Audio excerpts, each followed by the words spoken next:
আসসালামু আলাইকুম বন্ধুরা, ভিডিও চলে এলাম ওনার মাঝে আই কিছু ডাইল ভিজে দিই মসুর ডাল। তো আজ মসুর ডাল দিয়ে কিনে দিন জানো ডাইল চলন রেসিপি। আর আজ আই বুনো ডাল রান্না করি পেলে আর নতুন ফ্রাই প্যান বাইর করছি। তো আজ 5 বার আই ইউজ করি। তো অলরেডি আই এক সেট ইউজ করি ফেলাই। তো আরো 2 সেট আই রাখি দিই অলরেডি নতুন। তো এই তো না যে হরে গো বাইর করছি রান্না করি পেলে। তো মানে নতুন জিনিস রান্না করলে নাকি মজা হয় তাহলে। তো আই কিছুটা মানে লাল মরিচ দিলাম, পাতা দিলাম, তেলের একটু গরম করে তারপরে দিলাম নাকি রসুন কুচি। তারপরে একটু করে ভালো করে বাজি লইয়ে তারপর দিন পেঁয়াজ কুচি দেওয়ার পর অবশ্য আমরা জানান। তারপর আমার পেঁয়াজ কুচি একটু লালিচে করে দিই, একটু করে পাঁচফোড়ন দিলাম, একটু ভুলে গেলাম এই হারানা পরে করে দিলাম আর কি। তো পেঁয়াজও দিয়ে ফেলাই বালা করিয়ে মাকে পেঁয়াজ দিয়ে হারণ দিয়ে কিনলে গোড়া গোড়া থাকে যেলে সহজ মানে নরম নয়। লবণ দিয়ে হারণে লবণ দিলে একটু নরম হয়ে যায়। তারপরে পাঁচফোড়ন দিতাম ভুলে গিয়ে আবার পাঁচফোড়ন দিলে একটু সুগন্ধ হসবো। তো আটটা শুধু আচার ছাড়া পাঁচফোড়ন আসলে হয়তো মনে হয়। তারপর একটু করে আপুকে রান্না করে দেখি হারণে পাঁচফোড়ন দিয়ে আটটা একদম ভালো নয়। তো বালা করে একদম হসে ফেলি, হসে ফেলার পরে একটু লালিচে হলে তারপর মসুরটা লিন দিম। তো দেওয়ানোর আগে একটু করে হলুদ দিম, হলুদ গুঁড়ি আর কি। দেওয়ানোর পরে বালা করে আবার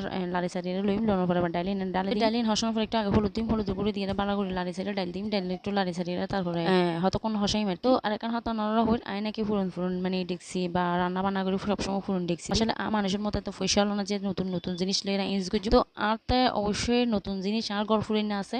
যেহেতু হাজব্যান্ড বাইরে থাকে অবশ্যই বহুত জিনিস আছে, এরাও আছে ওর বাড়িতে আছে। তো এই নাই মানুষের কাছে তো স্বপ্ন করে প্রয়োজন নেই। এ তো ডাল হিন্দি ফেলাই আনলা হতে ডাল দিয়ে পালা করে হসাই ফেলাই। হসানোর পরে এতো একটু করে জিরার গুঁড়ি দিলাম, একটু করে ধনিয়ার গুঁড়ি দিম, একটু করে মরিচের গুঁড়ি দিম। দিয়ে বালা করে আবার হসাই ফেলে লবণও দিয়ে পরিমাণ মতো দু কাঁচা মরিচ দিই। অনলাইন এন্ডে 3 ডলে মরিচ ইউজ করছি, গুঁড়ি মরিচ, কাঁচা মরিচ, লাল মরিচ। তারপরে আমি 3 ডলে দিয়ে বসে এরকম জাল। তো আই তো ফার্স্টবার রান্না করি কিরকম শুনতে পারি। তো আর হাজব্যান্ড একবার হইয়ে হাতে এরকম বুনো ডাল মজা পারি তাহলে রাঁধি। আর টমেটো ছোট করে দিয়ে ফেলাই। টমেটো আটটা একদম সিদ্ধ হওয়ার পরে দিও না ছিল ভুল করে আগে দিয়ে ফেলাই। তো দিয়ে ফেলানোর পরে আসলে একটু সিদ্ধ হমই মাথার নমানি হয়তো মনে হয় হাতে গায়ে বুঝি। তারপরে আবার এনে কাঁচা পেঁয়াজ তো আর একটু মজা করিবার চেষ্টা করছি।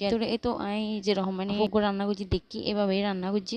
ভালো করে হসা ফেলাম পুরো ভালো করে হসানো। নতুন ফ্রাই প্যান যেহেতু রান্না করে রান্না একদম ভালো লাগে, আনন্দ লাগে। আনন্দ করে রান্না করে নিচু দিয়ে ন লাগে একদম। তো এই 3 গ্লাস পানি দিয়ে হারণ একটু ডাল একটু বেশি হারণে 3 গ্লাস পানি দিয়ে ভালো করে সিদ্ধ করছি না ফুটার মতো। তো আসলে আর ডালিন একটু ফুরতো আগর ডাল আছে তোরা আরাম মরে মেয়ে দিন নতুন ডাল লয়। তারপরে সেটা ফুটতে একটু দেরি হই। তারপরে এতো বহুত সুন্দর এই রান্না চালানোরা।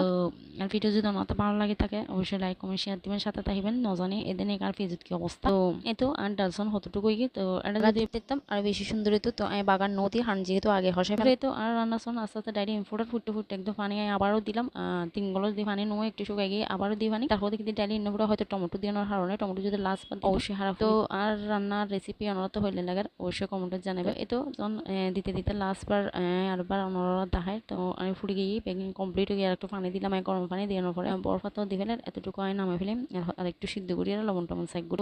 তো অবশ্যই গরম